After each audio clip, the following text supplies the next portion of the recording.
This is by far one of the best upgrades you can do to your GTI or any car. If you're just getting into cars, this video is for you. This is a rear sway bar. We're gonna unpackage it. We have adjustable end links. Let's get this package open and talk about why it's very important. So when you're driving fast, as you know, the faster you go, the less time you have to react. And the less time you have to react, the quicker you need to make a decision. Whether that be trying to avoid an accident or just push the limits of the road you're on a little bit. Maybe you're on a track. But when you upgrade your rear sway bar to something like this, you're reducing body roll.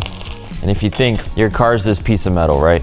Metal flexes. When you turn, the weight shifts. So the suspension has movement, the chassis flexes. You have those two things going on. So the factory rear sway bar is a lot thinner. It flexes a lot easier. And when things flex, things roll also. When we put a thicker, beefier rear sway bar, we're stiffening up the rear so that when you do input steering, there's less roll, there's less flex, and it just turns the car faster. You're reducing comfort because if you have a little bit of flex, it makes things less jarring. It's like if you were driving a shopping cart, it only responds to input. It doesn't have any reaction. It's a solid metal, no flex whatsoever movement. So by introducing sway bars that are thicker and stronger and more resistant to flexing, you end up with a car that handles more aggressively. And when your car reacts quicker to your input, your decision making and where the car goes starts to get faster. And the less decisions and thought process and planning you need in a moment where you're driving fast, the more connected to the vehicle you are, the quicker you're responding. You're giving yourself more time to react, freeing up your mind to push the limits in other areas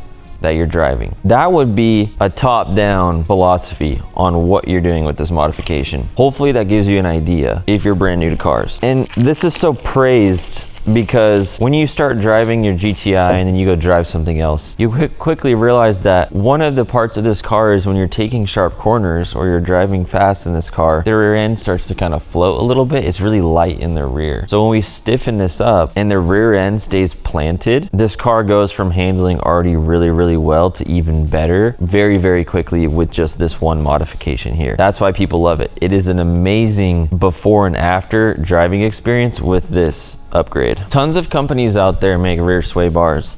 This is from ECS Tuning. This is a great affordable option. You can get whatever one you like. I'll leave options down in the description, including this one. Figure out what you like, the logos, the price point, whatever brand you might be loyal to. But at the end of the day, a thicker, stronger piece of metal is really just that. So don't overthink it. Don't overspend. Don't follow what your friends are telling you. Whether it's this one or any others, they all make a big difference, and it's just a piece of metal. There's design, there's reasoning behind things, but if you're just an enthusiast who just wants to have fun, you're not a track guy that's trying to chase down lap times, don't overthink it. I want you to keep it lighthearted fun and not get caught up in the politics. Our time spent together was made possible today by our sponsor, Alford. If you want to upgrade your GTI to some LEDs or your daily driver, whether it be the headlights, the tail lights, reverse lights, map light, even the license plate lights, whether it's your GTI or your daily like my truck, they even make floor mats, bed mats. They make a lot of great products for a lot of our vehicles. And if you care about seeing the road at night, their LS Plus headlights are crazy bright. I've been running them for about a month now and the difference is wild. You have great visibility with the low beams and then you turn on the high beams and you could see so far in front of you. And you can even get switchback fogs that go from yellow to white. More confidence, easier to see at night. If you want a real upgrade that makes driving at night safer, makes you a more confident driver, and just straight up better for your eyes, check out Alford. When you go to their website, you can plug in your year, make, model and see what different individual lights they have for different solutions on your car, as well as kits that they put together to do all the lights, floor mats,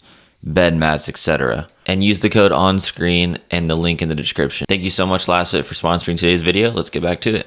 Paired with this, we have adjustable end links. Sometimes the factory plastic ones can break. You don't have any adjustment point and you can set the preload so you can make these longer or shorter. You're gonna see under the car. If you make them really short and you tighten the preload a lot, your car is going to be a little bit more ready, going to be more responsive than it already is. You're already going to have tension on this sway bar. The physics of a rear sway bar is that when you go into a corner and the outside wheel compresses, since it's a stiffer bar, it has less flex. It's doing a better job of keeping those wheels connected and almost applying pressure to the outside one, you could say, but it more so keeps them both more level. So you have more tire on the ground. You have less of a reaction of the weight transfer, and it just keeps the rear end more evenly planted on the ground, therefore making it much more responsive. I'm still trying to figure out the best way to explain it, because you could say the wheel tucks up on the outside and it kind of pushes the inside wheel down. You could also say it pushes up on the outside when the weight goes in and the wheel goes up in the fender well. And then the other wheel, since it's connected, gets pushed up also, which makes the car fall down and stay a little bit more level. If you're super experienced, leave some comments down below with some game with that, the best way to explain that. When you order this, you're gonna get 2 mounts, and these have what's called Zert fittings. These are the Zert fittings behind the red cap. You could put a grease gun tip on this and then grease these bushings, because when they get dry, you'll hear some noises because these bushings don't have anything to keep them lubricated. And when rubber gets dry, it makes creaking sounds and things like that. So by having these brackets, they have a Zert fitting, and you can just go in there, grease them up real quick, and you're done. And then these will go around here and you'll see how they mount. And then it comes with 4 bolts, brand new stretch bolts.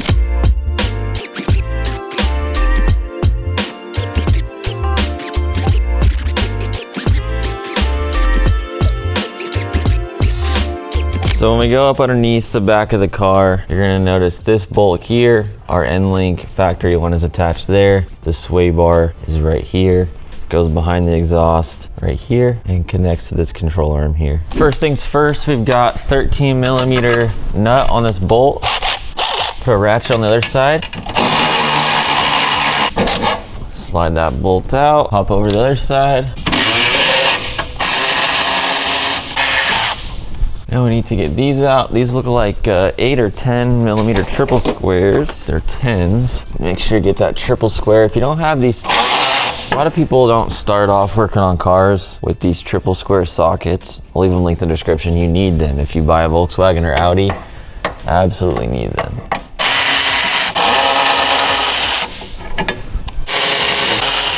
Slide the end links out. Now the question is, can we get it out without lowering the exhaust? Is always the question. Let's do this. These outside hangers are easy to loosen. I'm just gonna leave them on by a couple threads. Honestly, it should hang. We have enough hangers. Might buy us enough room. There we go. Drop this side. Boom. Over at the table, I went to the stock end links and measured the stock height. I'm gonna match that approximately. About there, we can adjust it once it's in there. It's good to have a good starting point. So now these bushings tear open our grease that it comes with, and then you're gonna wanna put it inside where the bar is gonna rub, and just rub it around. A little bit goes a long way. There's these lines to keep these in the right spot. You're gonna put them on the outside. Have a rag handy to get this grease off your gloves. Let's get the sway bar up into place. Go in the same way we came out. Let's get this mount in place. Make sure you grease it. Come over to this one. Take my included hardware. This is a 6mm Allen head socket. Use an Allen key too, but the sockets are a lot faster. That one started. Pop over here, poke it through, hold it up in place. There we go.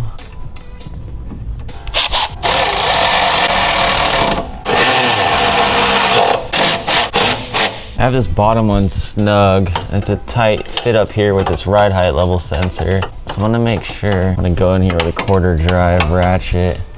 Make sure that this bolt goes in here smooth. Try this method. I'm gonna hold it level.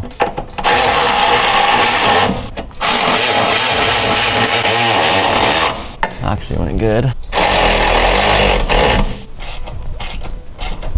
This one's kind of a pain with this ride height level sensor, but I took the bottom one out and I'm starting the top one. Much easier, so that got started. Let's go down here to the bottom. There we go. Cool, and we'll go back and torque those. Grab some my Blaster white lithium grease. I'm gonna go up in here and coat both sides where it needs to slide. See if it makes my life easier. Now it's time to put our end links in. So you've got this locking nut right here. It's got a little crush washer on it to hold it. Make sure you tighten this before we put it up into the control arm. They come with 2 washers and a nut, so make sure you put 1 washer on. Now I'm gonna drop it in the control arm. These things fit tight. So you gotta kind of just walk it right in. It only goes in a very specific way, and I can put the bolt through. Boom, locked in. Do the other one. Pop up in here. Look through the bottom. Lock your nut on. I look up into that pocket. I'm gonna toss a washer on. I'm gonna do the same thing on the opposing side. Now I'm gonna pull the sway bar down until I can stick my end link through. I'm doing the same thing on both sides at the same time. There we go. Right, let's see if we can get washer and the nut on. All right, so that's enough thread through. Washer, lock nut. That one's in. So when you get to that lock nut, luckily I have these swivel shorty ratcheting wrenches. This is 17 mil. This fits perfectly right here. Super thankful for the right tool right now. I just bought these not too long ago. Okay, so now we have a problem where, I don't know if you can see, but when I spin this, the other side of the ball joint spins. So we got to get a wrench on that. 14 on the inside, 17 on the outside. Got it snug. Really don't want that to come off. You don't want any knocking noises. It's hard to see, hard to film. Those are good. 13s. These are 15 pound-feet. Popping over to this side, 15 plus 90. Just like that. This one's harder to get to. I have to use an extension over the control arm. Pro tip, always unwind your torque wrench, the ones that are spring loaded. Keeps them accurate, doesn't wear out the springs inside. All right, so everything with the sway bar is good, greased up, ready to go, tightened. Last thing I'd actually like to do, taking a 16 millimeter wrench and the lock nut on the actual end link, I'm gonna snug it up. The one right up in here to adjust the end length. Just tighten it. Since everything's mounted up, I can snug it down tighter. That way we don't have any knocking noises coming from there. Now we can put the exhaust back.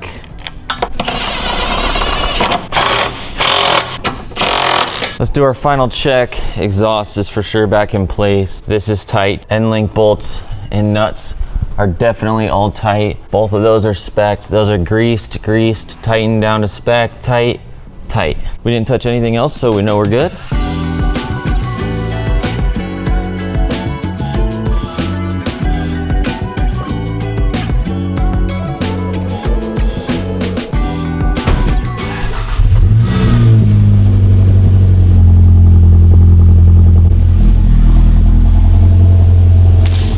I do want to take this to the canyon soon, go carve it up for the first time. Just have a couple more things I want to do. So let's do a quick little rip around the neighborhood, see if we can feel that rear end tighten up a little bit, and just have fun going for a drive.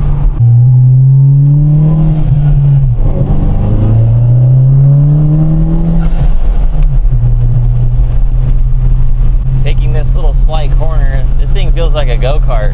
That's the biggest thing with this mod, is you will install it, you'll go drive it and be like, this thing already felt like a go-kart before. Now it really feels like a go-kart. It's just so reactive to your steering input compared to before. It's a really fun mod.